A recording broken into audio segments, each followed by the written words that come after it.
Hey, good morning, guys. Welcome into the Vital Axiom. We're getting underway here down in the southwest tip of Virginia here in the United States of America. Here we go.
Oh, yeah.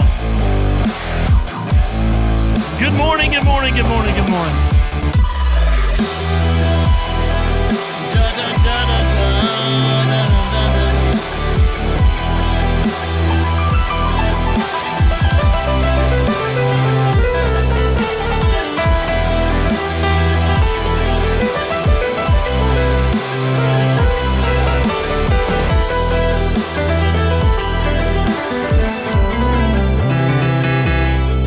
Guys, welcome into the Vital Axiom on Monday. It's day one. We're talking about troopers this week. It's sort of in line with the last 2 weeks. We talked about knuckleheads and punch drunk.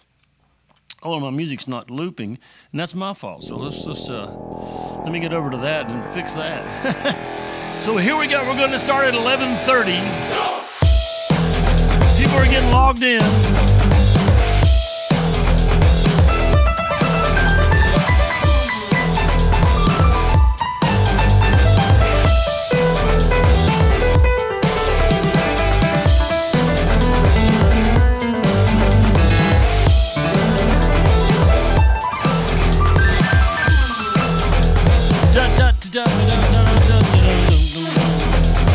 Oh, yeah.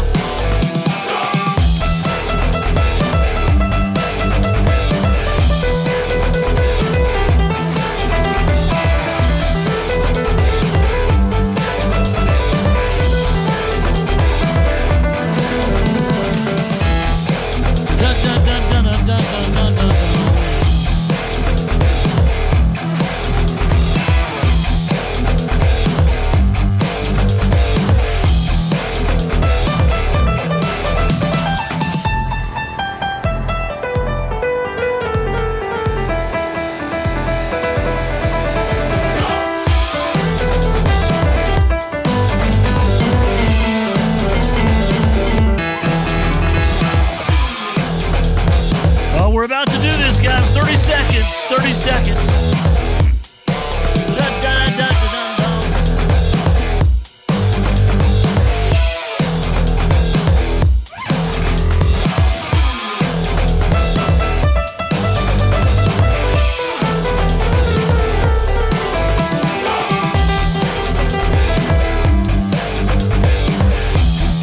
So good morning, ladies and gentlemen. You're tuned into the Vital Axiom Network. So we broadcast this program daily at 11:30 a.m. Eastern Standard Time from the southwest tip of Virginia, United States of America. We call it the Vital Axiom. And everybody wants to know what that means. Well, here's how it goes. The word vital means crucial. The word axiom means truth. In this case, we call it crucially important. Eternal truth. That's because we use the Word of God as a foundation for our conversation. We're going to do it again today. Are you ready?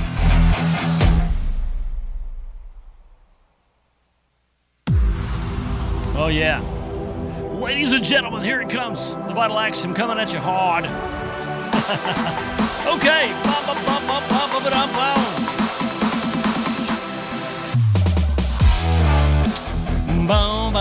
I love these jams. Some guy in Russia really does a good job. I buy them off of, or we pay. I give them a donation for using them. How you guys doing? Welcome into the Vital Axiom. It is Monday. I'm headed for some water over here. How you doing? How was your weekend? Did you have a good weekend? We had a good weekend at church, I think. And, you know, the preacher's kind of ho-hum, but other than that, it was good. How are you doing? Let's do our morning shout-outs. Here's how these rules work on shout-outs. If you log into one of our locations, I'm opening the wrong program here, which is not going to help me any. If you log into one of our locations and say anything, we'll recognize you. And if you don't, that's cool, because a lot of people don't say anything, which means I think they want to be left alone. And people are starting to get logged in. It's been a busy day here. We've been doing food distribution. Then they made us stop for like 40 minutes, and everybody's in, hundreds of cars. And it was crazy today, y'all. I think it's because of the SNAP stuff going on, but people galore needing food, and we gave out a bunch of stuff. We had frozen chicken and sausage, grapes, a lot of nice stuff to give away today. Thankful to the people that make that possible. And let's see who's in here and what's going on. Let's get this. We're going to talk about troopers this week, and it's a message the Lord gave me that kind of goes along with the last couple weeks. But first, good morning to Lisa Hampton. Good morning, Lisa, over there in Kentucky. Good to see you on. Jim and Joyce are in. Good morning, kids. Miss Lisa says, celebrated my dad's 94th birthday. Are you joking? Wow. I'm not even sure I want to be 94. It's pretty tough, isn't it? I mean, being 94, wow. Up on Zion Family Ministries, Miss Heather's in there. Good morning, Pastor. Good morning, Miss Heather. How you doing? How's Timbo doing? How's he getting along? Over on my personal Facebook page, there's a couple folks in, but they're not saying anything, which is that's cool. You don't have to say anything. Over on YouTube, Miss Cassie's there. Good morning, Miss Cassie. Miss Deborah's over on Instagram, and people will continue to log in as we get going forward. And I want to do this song. This song here is meant to be fast. You know, it's a song by Phil Wickham, and it's fast, but I like to slow it down. I like the way it feels. Because, I don't know, it's just talks about the amazing grace of God and how good His grace is. So I kind of like to make it a little bit more worshipful, slow it down a little bit. Won't you sing it with me?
Jesus, I sing for all that you've done for me.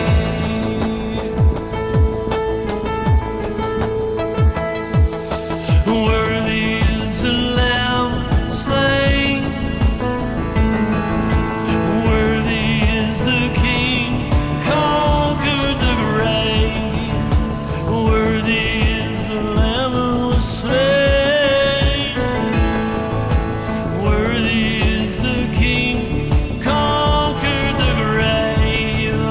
Worthy is the Lamb who was slain. Worthy is the King, conquered my grave. Worthy is the Lamb slain. Worthy, worthy are you, Lord. This is amazing grace. This is unfailing love, yeah. That you would take my place. That you would bear my cross. You would lay down your life. That I would be set free. Yeah. Oh, Jesus, I sing for all that you've done for me. Yeah. Oh, oh,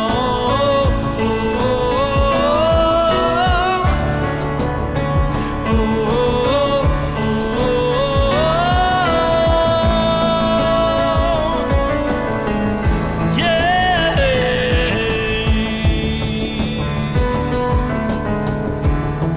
It's amazing grace. It's unfailing love. You would take my place, God. You would bear my cross. You would lay down your life. That I would be set free. Oh,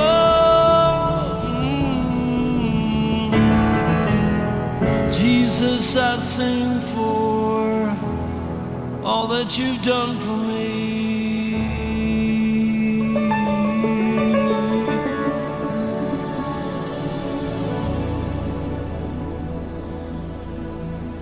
Oh man, it's amazing when we think about what God has done. It's amazing. It's overwhelming. How's everybody doing today? Welcome into the Vital Axiom on Monday. First day of the week here as we get our broadcast going. Anybody else get in? I see Ken got in. Pastor Ken from Roanoke, Alabama. His grace is still amazing. Isn't it true, bro? It's so true. Rose got in. Toby got in. And let's see, anybody else jump in while we were singing? I hate to miss folks. And people get in kind of, it takes a minute sometimes. This internet stuff is still not perfected. Some people are not saying anything. Miss Cheryl got it. Good morning, Cheryl. How are you doing? And anybody else watching? There's Miss Betty from down in morning prayers. My procedure is Wednesday at Duke University. So Betty Collins Stewart, Miss Betty Stewart needs our prayers. Could you guys please put her on your prayer list? And she's having a procedure on, what was that again? On Wednesday, right? On Wednesday at Duke. She needs your prayers. Anybody else? I don't see any more comments. I think that's everybody. Good to have you on the show today. And I was looking, like over just on Zion Family Ministries last week, several days we got over 300 views just on the one location. We broadcast in 7 locations right now. We did have 8, and one of them is just not working. So let's get into our conversation this week on troopers. Now, I know you think, you're talking about police? No. The word troopers originally came from the military. Originally, it was guys that were in the cavalry that rode horses, and a lot of times they went out ahead of the rest of the soldiers to check things out. And then paratroopers became the guys that they would even jump behind the enemy lines. It's crazy. But that's not what we're going with this. We're going to talk. And let's back up a little bit. First of all, last week we talked about knuckleheads. So let's talk about what that is. Knuckleheads are people, here's what I wrote down. A week before that was punch drunk. Knuckleheads are people, let's go to punch drunk first. I'm sorry, I'm getting all out of order here. So 2 weeks ago we talked about punch drunk. We talked about people overwhelmed with life. It's a boxing term. So overcome, they feel dazed. Paul said, don't be weary in well-doing. That's that thing. And then last week, we talked about knuckleheads, which are people who resist obedience. People who will do nearly anything to avoid submitting to the will and the calling of God. And I'm talking about Christian people, too. I'm not talking about people that are lost. I'm talking about knuckleheaded people like Jonah. We use him as our example. So this week, we talk about troopers. What does it mean? Well, here's here's one of the modern definitions. Trooper is someone who keeps going bravely or patiently despite hardship. They are loyal, dependable, and tough. So this week I really want to focus on us not being knuckleheads, and even if we've been punch drunk, asking God to help us be troopers. And I want you to really think about what that means. Someone who keeps going bravely. Have you ever thought about, I know you have, of course, but have you ever really kind of, this week, past week, trying to take it in, the amount of incredible people, stories in the Bible. And people that did things that seem beyond human. And, of course, they were because of the power of the Holy Spirit. And I don't think that we are any different than those people. I mean, times seem different and feel different, but God does incredible miracles and works. And some of the things they needed are not necessities for us, but if we got in the same situation, God might do the exact same miracles for us. Someone who keeps going bravely or patiently despite hardship. Despite hardship. And they are loyal, dependable, and tough. Are you that person? Are you a trooper? Are you a person who keeps going bravely, patiently, even when you have hardship and difficulty? Somebody said, like a hair in a biscuit. Loyal and dependable and tough. And we're going to ask that question this week. We're going to ask that question and talk about what does it look like to be a trooper, and what does it mean in our life individually. We said that the Bible could be the story of knuckleheads, or the history of knuckleheads. It could also be the history of incredible troopers. There are so many incredible stories in the Bible, incredible people that pushed through and accomplished awesome things in spite of terrible circumstances. Let's look at a few examples. Moses is one. Here's a guy that got thrown in the river in a basket because they were killing babies, and was picked up by Pharaoh's daughter and raised in Pharaoh's house, which is crazy, isn't it? And they knew he was a Jewish boy. They knew that. And in the end, he goes against Pharaoh. It's crazy. Raised up in his house and becomes the defeater of this great Pharaoh. First of all, Moses was a trooper because he said yes to God. Remember him out there in the burning bush, and he argued with God about going there and deliver his people. I stutter, all these things he said. He had all the same reasonings and justifications we have. He stood up against Pharaoh, which is one of the strongest men in the Bible. He on the wickedness side, he was probably the strongest man on earth at that time. Actually, the people were forced to worship him as a god. He was God. Pharaoh was God to them. And he led the people out of bondage. You read all these stories where him and Aaron go in there over and over. All these plagues happened. And they could have been killed every time they walked in Pharaoh's courts, and they weren't. And that's probably because he was raised in his house. I don't know why Pharaoh didn't kill him, other than it was the grace of God. But a powerful story. What a trooper Moses was. I mean, you read the story, it's crazy. And then Joshua, after Moses finally got the people out of Egypt, then they were all knuckleheads. We could have preached about them in the wilderness and how they, he goes up to the mountain to talk to God, and they just fall right into nasty, filthy, vile, sinful ways, and the Lord has to judge them. So Joshua, after 40 years of wandering in the desert, Joshua takes over. Moses dies. God buries him up in the mountain. And some of the things about Joshua, we know originally when they went in to spy the land, he ignored the giants. He said, we are really full well able to take it in spite of the giants, the Nephilim. We can do it. And then after Moses died, after those 40 years, he renewed the vision. He's probably a 60, 70-year-old man by now. And he renewed the vision about taking the promised land. He didn't give up on it. And he took it. Remember the story of Jericho? It's one of the great, not only one, but one of the great stories that the children of Israel went in and took Jericho, a walled city that they challenged. Then there was Gideon in the Bible. Remember Gideon? He was a trooper. Gideon was. They were under occupation, as Israelites often were. Under occupation, he's in the wine. He's hiding really in the wine press. I don't know if he's really pressing grapes. I made a joke about it yesterday, purple-legged, Lucille Ball kind of story. When the angel came and called him a mighty man of valor, and he's like, what? And he took the challenge to deliver God's people. And he was nobody, didn't have a name, nobody knew who he was.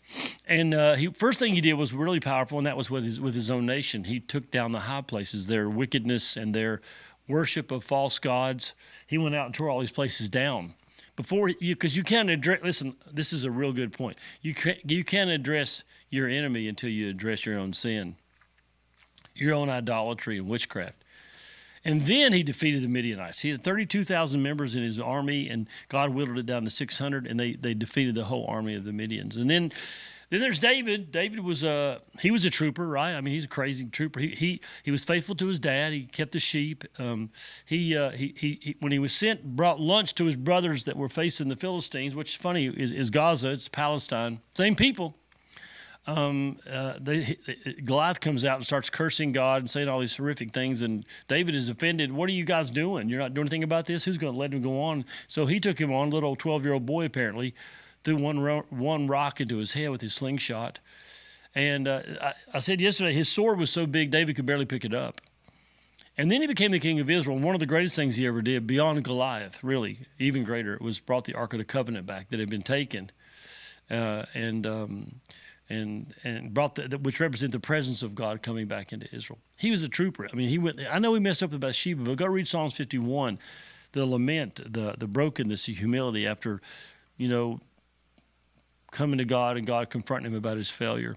A couple more and then we'll get out of here. Esther, Daniel, those 3 Hebrew boys, Elijah, Elisha, Job, disciples. There's so many incredible people in the Bible that were troopers. And every one of them that we talk about, Esther they were building a gallows to hang her. All the Jews were going to be killed. And so then she went out and went to the king, and she could have been killed herself. She said, well, if I perish, I perish. We'll look at it tomorrow. To stand for the people of God. Daniel in the lion's den for praying. He wouldn't stop praying. He was a trooper. He said, I don't care what you say. I don't care what rules you make. I'm going to pray. The 3 Hebrew boys, same king, same era, built this big golden idol, and they wouldn't worship. Sorry, we're not worshiping this. We're not doing it. They wouldn't bow down. They were troopers. Elijah facing the prophets of Baal, Jezebel. I mean, so many times he just pushed through anyway, and God did great miracles. Job, we know Job's story. His own wife said, dude, just curse God and die. This is too much. But he was a trooper. He said, no, I'm not doing it. He said, man, even if God slays me, we'll read it tomorrow.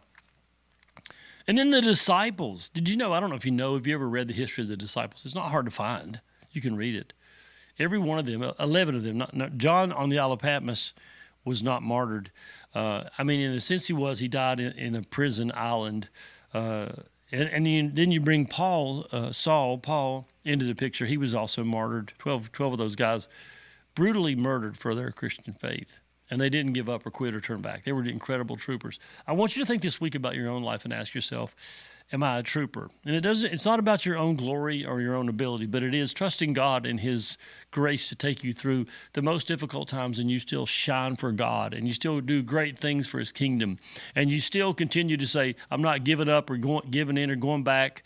I got a call in my life. I got a purpose, and I'm not going to be just an average religious Joe, but I'm going to be somebody who stands up. Remember, when those 3 Hebrew boys stood up and said, I'm not going to bow, everybody else in Israel was already on their knees bowing to this golden idol, afraid for their life. And we're going to talk about that because the value of life changes when you become a trooper.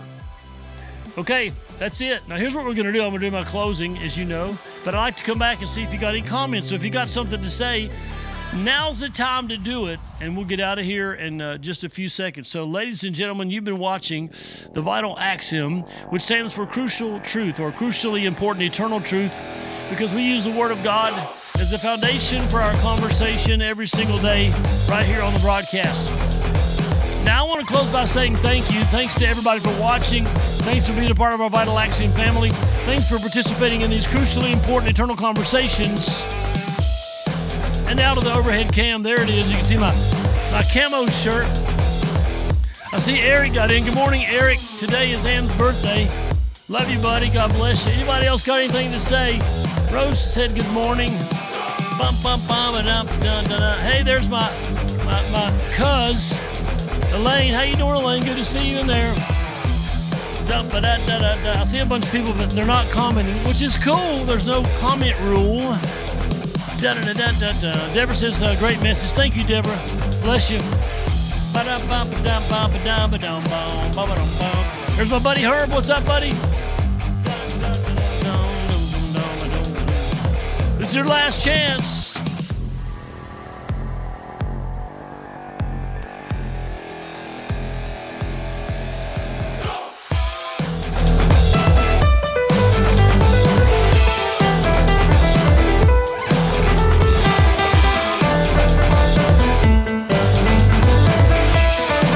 Thank you so much, Herb. I appreciate that, man. Thank you.